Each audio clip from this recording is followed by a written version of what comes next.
please welcome stage Mr. Jordan Temple.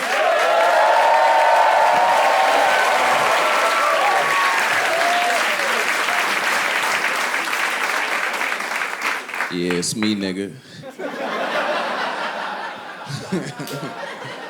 Yeah. Well, we're living in a time now where people argue on behalf of black people about things black people aren't even upset about. I heard this one white lady online. She's like, I'm upset and outraged by the lack of diversity in Tim Burton movies. And I know for a fact that black people don't care about being in Tim Burton movies. It's not like I woke up this morning like, you know what the most difficult thing about being a black man in America is? I'm unrepresented in Edward Scissorhands. It's not a real thing, you know. I don't like those white savior movies, you know. Makes me want to like flip the script, like have my own white savior movie where I coach a fat white girl through a hot dog eating contest. Call it The Fat Side. She's walking down the street, she's like, I don't believe in myself. I'm like, I believe in you. She's like, really, what do you see in me? I'm like, a whole lot of hot dogs.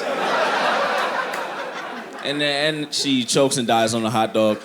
But the good news is, I won an Oscar, so. And my mom doesn't like that joke. She always says if you don't have anything nice to say, then you're just like your father.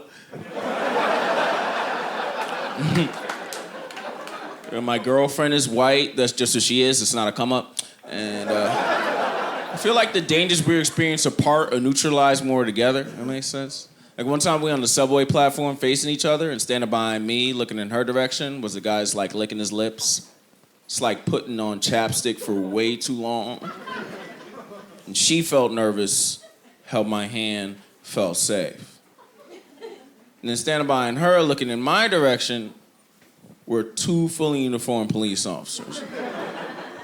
And I felt nervous, held her hand, felt safe.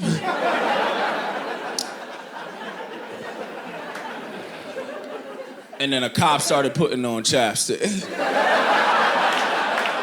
And I was like, baby, you're on your own.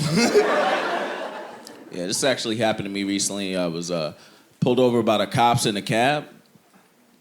Yeah, I didn't know they could do that either. And they put on the lights, boop, and the cab driver was like, I don't know. I think I'm good. They came to shine the lights in the back seat. They're like, I'm sorry, I just want to make sure this guy's all right. We had some robberies at gunpoint tonight.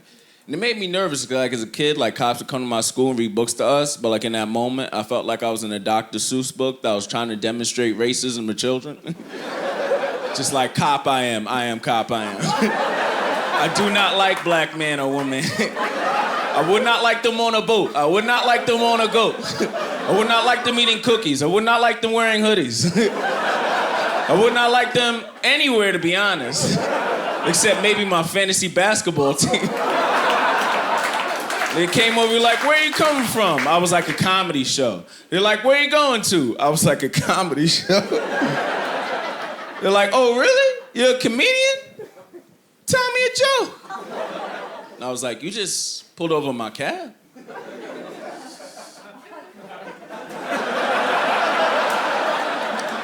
Nigga, that's the joke. That's all you get, you goofy bitch.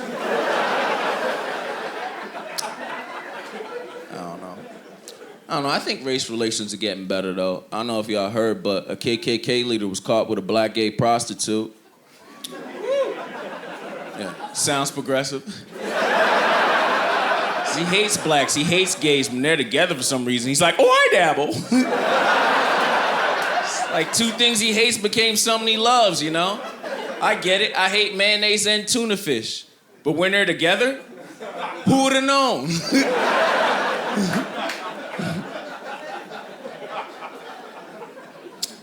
Yeah, I think it's hard for black men, especially, to talk about depression because we have so many cool words available to us to undermine how we really feel, you know?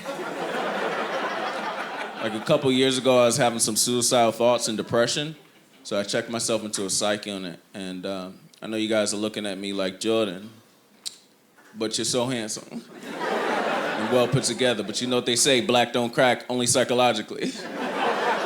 I got out of the psych unit, and a friend of mine was like, "Are you okay, man? Is everything all right?" But I had so many cool words available to me. I was like, "Yeah, I was just tripping." But I wasn't just tripping. I had a severe mental breakdown.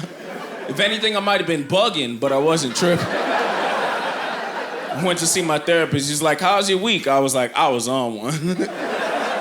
He looked at my prescription like, "You're supposed to be on 2.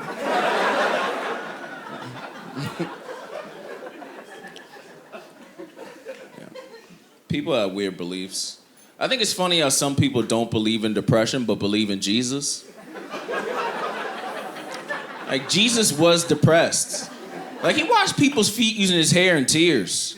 If you had a friend who washed people's feet using his hair and tears, you'd be like, "At least I'm doing better than Jesus." Also, there's a scripture in the Bible that just says, "Jesus wept." Jesus wept. That means somebody saw him crying and was like, "Yup. That's what he's doing." Try to help him at all. That's why I read the Bible. Just a lot of bad friends. I read the Bible, that verse was like, "Jesus wept."